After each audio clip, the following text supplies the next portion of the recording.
Because this is something that, like, because this guy plays... Grab another video.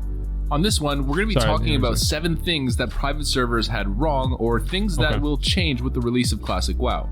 I'm aware that other YouTubers have already covered this topic, but a lot of those videos are quite old, and lots of new information has actually emerged since the Classic Beta. So I think this topic is pretty interesting to cover again. These differences have varying levels of effects on the actual vanilla experience, so let's go over the most major changes that you'll be seeing in the official launch of the game. The first one is pretty big. Now, if you guys don't already know, threat is very delicate in vanilla, and the speed at which your raid is able to move through the dungeon is generally based on how much threat your main tank is able to pull. The more threat from your main tank, the more DPS can push, thus increasing efficiency. So the big change that's going to affect this is the increased parry rating from bosses. There was a blue post a while back stating that boss level mobs actually have a 14% chance to parry incoming strikes. This is actually a huge factor. I wish I'd have fucking known that. I was literally the dumbest, but I've told this story like 50 times. I never would attack bosses from the back. I said I look right in their fucking face and I hit them. I take them on face to face. I look right at them and I start hitting them. Like, I don't go behind them like a little bitch. That's for rogues. I'm a warrior. I stand right in front of the boss. And this is like a thing that I would make a point to do. I was a fucking idiot. But I would do this all the time. And I was wondering, like, man, why I never do that much DPS? Why not do that much damage, dude? Keeps parrying my shit, dude. No expertise. I was a fucking idiot. So there's no real way to bypass this at all, like in the Burning Crusade. Yeah, I was alpha. On private servers, parry chance from raid bosses has generally been below 10%. From what I understand from my research, near 4 to 6%. This means your tank will be experiencing many more parries than you might be used to, reducing his threat output by a decent chunk. This will be a relatively significant change for speed clearing guilds coming from the private server community, but it's not the end of the world. People will still be able to blast through raids despite this fact, but it's still a big difference. Now, this one is probably one of the more significant changes on this list because it literally opens up a new avenue of viable speed leveling tactic that was pretty much not a thing in the private server world. He's talking about dungeon grinding. The big change is based on the new revelation of dungeon group farming that we've seen come to the forefront of the community. So groups of buddies leveling from pretty much level 15 to level 60 through just spamming dungeons back to back. The reason why this is all of a sudden a big focus from the vanilla community when it basically was non-existent in the private server scene is because of the revelation in respect to dungeon elite experience gain that we've seen from the classic beta. Slow Kill, thank you very much for the 10 gifted community subs. I appreciate that very much, man. Thank you, Slow Kill. So this has been a very, very contentious thing in the classic WoW subreddit.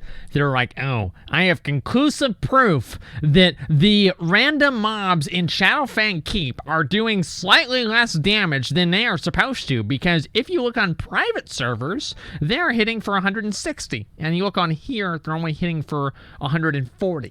And, you know, they're very, very upset about this. Blizzard came back and they reevaluated everything and they tested it all themselves. And it turned out that the values that people were... basically, it came back that Classic WoW wasn't as hard as people thought that it was. That's what it came back as. It wasn't as hard as people thought it was. Dungeon grinding, I hope, is not the meta. I think dungeon grinding is boring, and I hope they don't make this the meta of the game. Yes, I know that. Who would have thought? I know. Well, this is a big blow to their ego, right?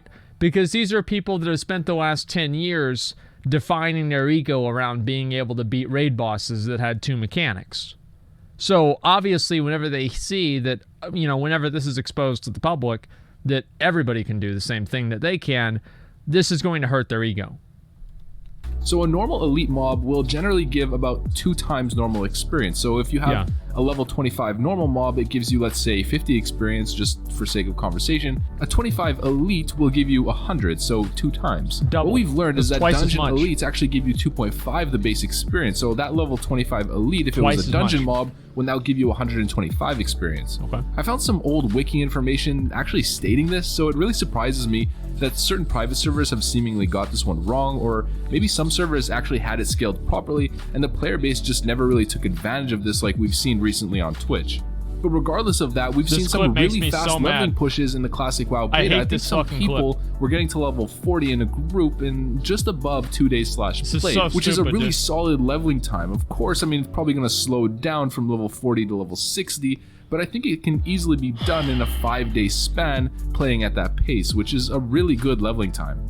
Now, this change is riddled in mystery. Ridiculous. We still have so much to learn in respect to this one. It's related to combat values. Warriors the biggest red flag that many people brought up during the first portion of the classic beta was generic mob damage values. For people coming from the private server world, they were immediately up in arms stating that damage values were off, particularly in dungeons, stating that the incoming damage was way too low and dungeons were much more easy than they had expected or that they thought was Blizz-like. When you've been playing private servers for years, you get a feel for how it is for the difficulty level. When people stepped foot into the beta, it immediately felt different in dungeons and felt way too easy, which is surprising because most people who hate on the private server community tend to view those servers as being easy and inaccurate.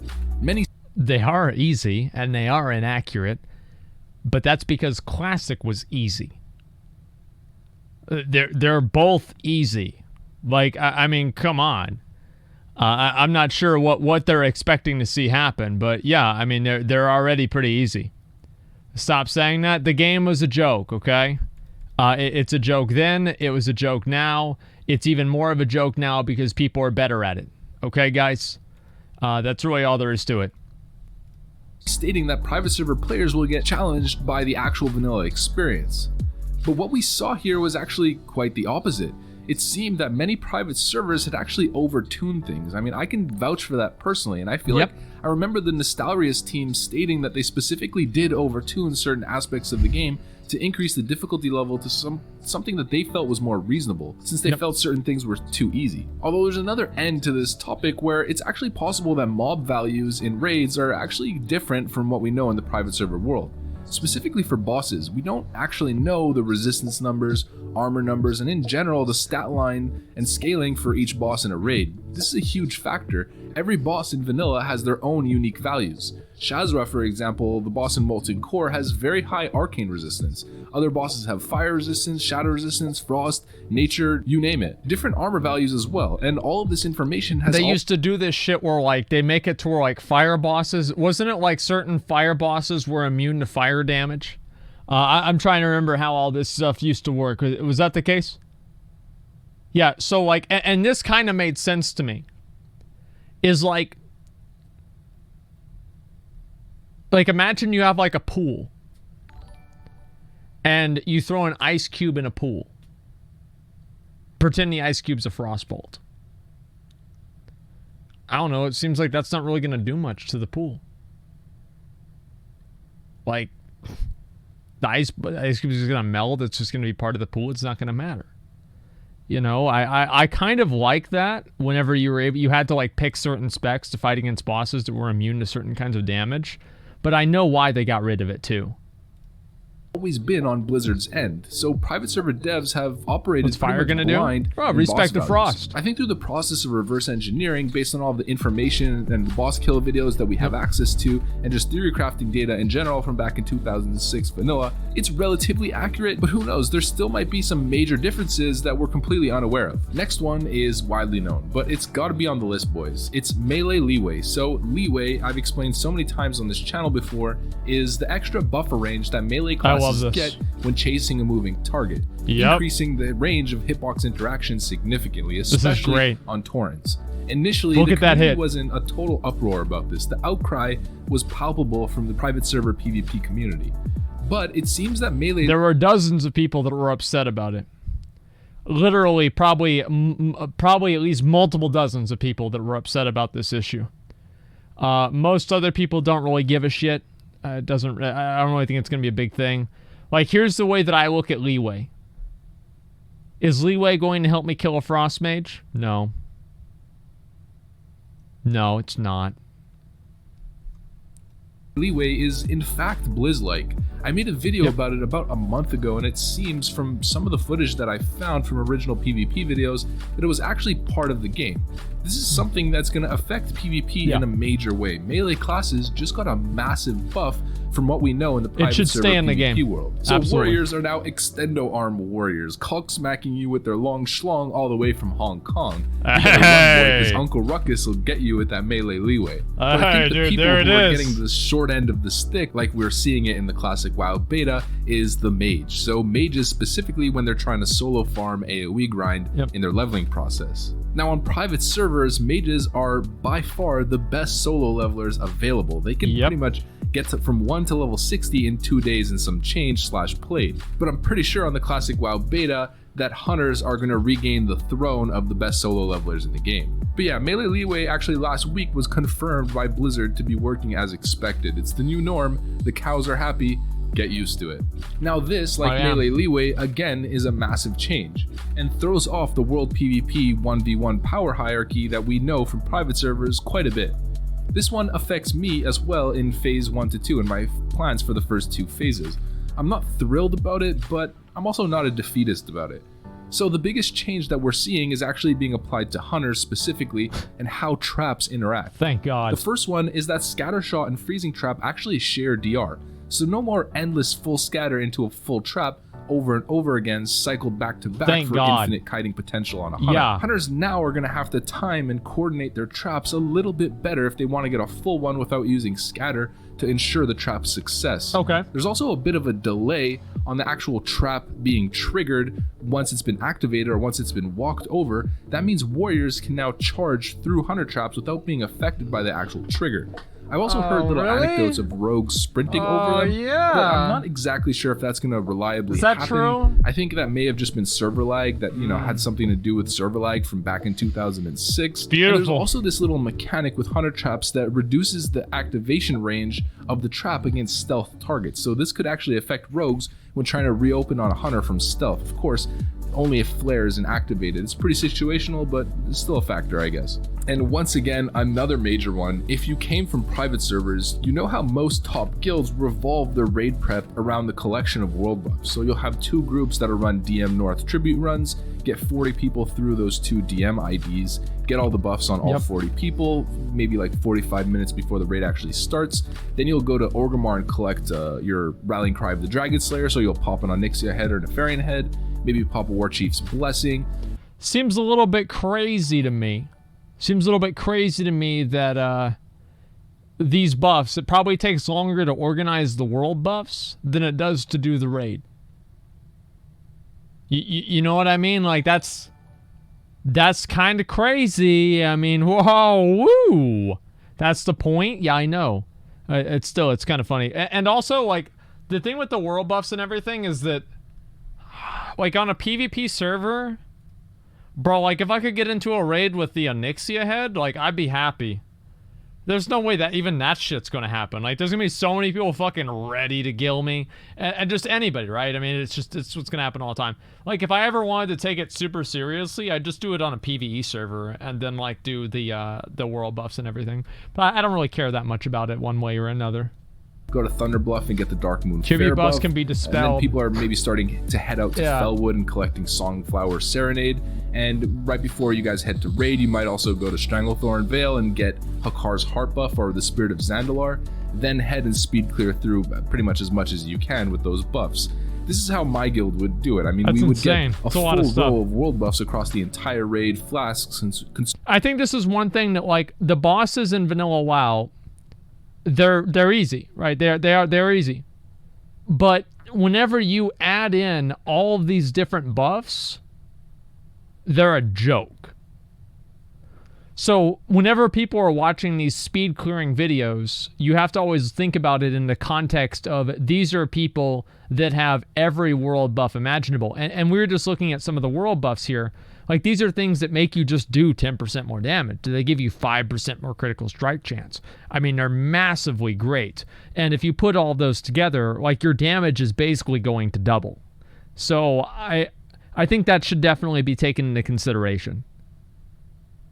Consumables everything, and then clear Molten Core in basically 30 minutes, blast through Blackwing Lair in less than an hour, and then full clear AQ40 with the 2 hours at left least double? in the raid night. I mean, world buffs enabled this. It's possible to do it without them, but it would slow you down significantly, obviously just from a math perspective. So world buffs actually have a cooldown in Classic WoW. You can only pop Rallying Cry of the Dragon Slayer once every 2 hours, and War Chief's Blessing you can only pop once every 12 hours. Wow. Part of Hakar, I'm not necessarily sure if it has a cooldown off the pop, but still, that's a pretty big factor with the 2 aforementioned buffs.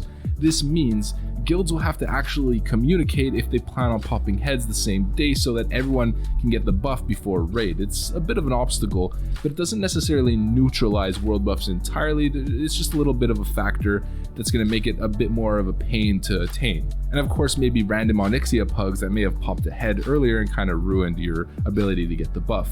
I don't think it's too big of a deal because you don't actually need a whole row of world buffs. I mean, just getting 3 or 4 of them is generally enough for most purposes, but world buffs will definitely still be a major factor in raiding without a doubt, just like they were back in original vanilla. Now this I don't remember, like, see, this is the thing. Like, the only time I ever remember world buffs being used in raiding was, like, my guild told me that they went back and they got all of the world buffs to do Lotheb in Naxxramas. But before then, I don't remember any of that. Like, I don't remember them talking about that at all. Like, maybe you do that a little bit. Show me your world buffs. You show me yours first. We use them for Veil Straz. Yeah, I mean, like, I think you probably use world buffs for, like bosses that are kind of like a wall. And, like, Veil or, like, Chromagus or, like, Lotheb or something like that. It does kind of make sense in that way. I imagine that Ani ones are easy to get. Well, the issue isn't really that the buffs are easy to get. Like, the buffs are easy to get. The problem with world buffs is the fact that whenever you're doing world buffs, that means that you have to fucking deal with getting everybody in your raid over to the raid entrance without having them killed. And on a PvP server, it's like, you think about this. Ganking somebody else, you're basically a happiness vampire. The madder they are, the happier you are. So, if you're ganking somebody with full world buffs, you know that person just had a fucked up day. There was one time, I think this was in like Mists of Pandaria, where I killed someone with the Elixir of Ancient Knowledge. And that's like the potion that takes forever to farm off of this Kang guy. And it was very, very annoying to farm beside him. And I killed him, and I was so happy because I knew that he was so mad. And this is the case for a lot of things. And I missed it. I was going to spend it. Yeah, they overturned it. Blizzard is, they did a great job. Blizzard customer support did amazing. And I do want to actually say that. Yeah, again. But the point is the same. Do you lack empathy? Yeah, of course. Of course I do. Yeah, I'm not a very empathetic person. But it's really fucking funny to kill somebody whenever they have their buffs on. Oh. It's a game too. If people can get mad about that, it's a fucking game. This one isn't necessarily related to gameplay, but it's a massive difference from the private server experience and even original vanilla back in 2006. This is a newer dynamic in modern game player-based moderation that we see today. It's in-game reporting. So if you played on private servers, there's not really much speech policing going on, just like back in vanilla. People are free to express themselves, make offensive jokes, largely without repercussion. That will not be the case in Classic WoW. There's going to be heavy policing on your behavior. Offensive name, and you probably won't last more than 20 minutes if you type anything in general chat even once. You'll be logged off and forced to rename your character. Offensive guild name, woo, woo, woo, woo. Not here, boy. You better change that guild name to Mickey Mouse Fanboy Club. Call someone 3-day ban with a chat restriction. Oh, that was DuckTales. So you better pucker up for Daddy Blizzard to set you straight. No quote-unquote bad words. World of Warcraft is now a... That was clever. I'm actually pretty certain they probably didn't even mean that to be like the correlation, but still, like, yeah. So in-game reporting.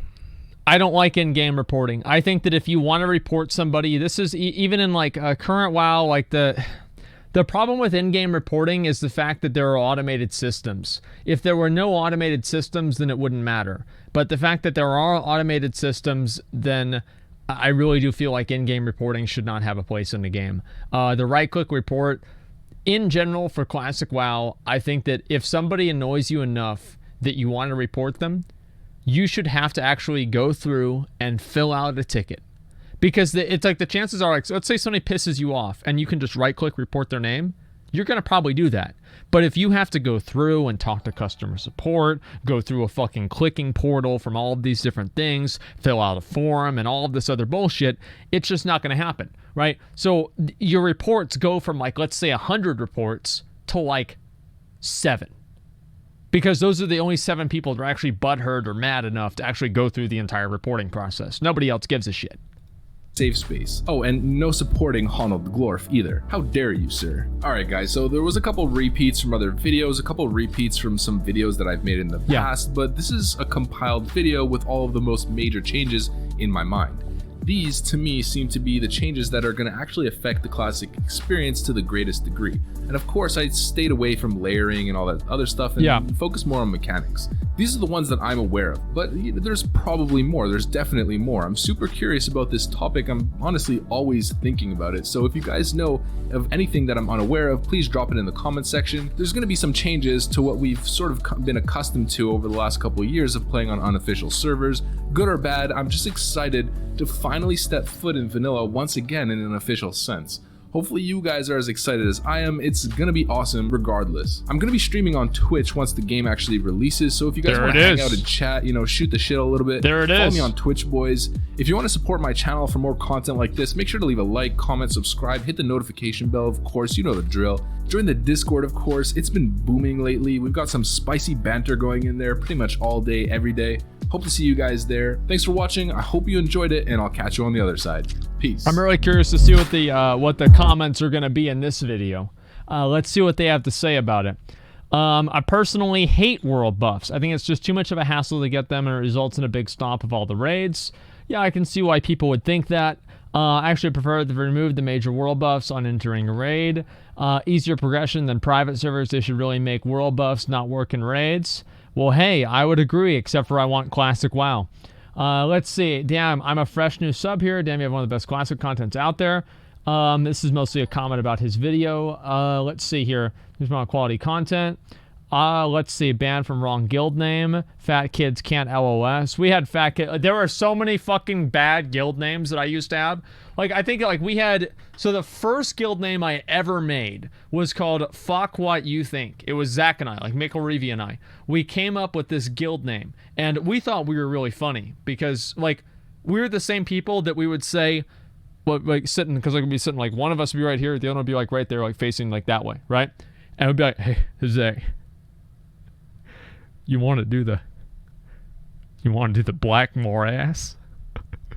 And then Zach would be like, you mean the Blackmore ass? And we'd just be sitting there laughing this shit up like two big dumb fucking idiots sitting in the room on summer vacation thinking that we're the funniest dudes in the whole world. And, the implication, hey, it's really, really funny.